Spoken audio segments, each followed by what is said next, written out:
یزید کے کرتوت بتاتے ہیں کہ دنیا میں دو ایسی شخصیات ہیں کہ جن کا طریقہ واردات ایک جیسا ہے، خود منظر عام پر نہیں آتے،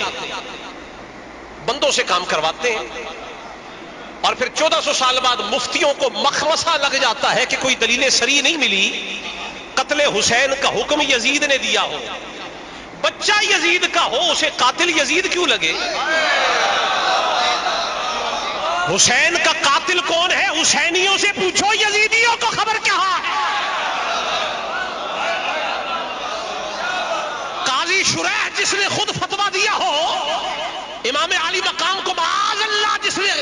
جس نے خروج کہا ہو، قاضی شریح سے پوچھنا ہے کہ قاتل کون ہے؟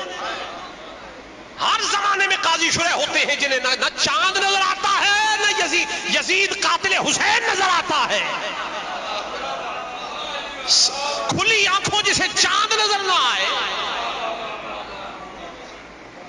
اسے قاتل حسین کہاں سے نظر آئے؟ چاند تو آج کی بات ہے، جس دن نکلے اس دن نظر نہیں آتا، 1400 سال پرانا قاتل جسے نظر نہ آئے تو پرابلم ادھر نہیں ہے،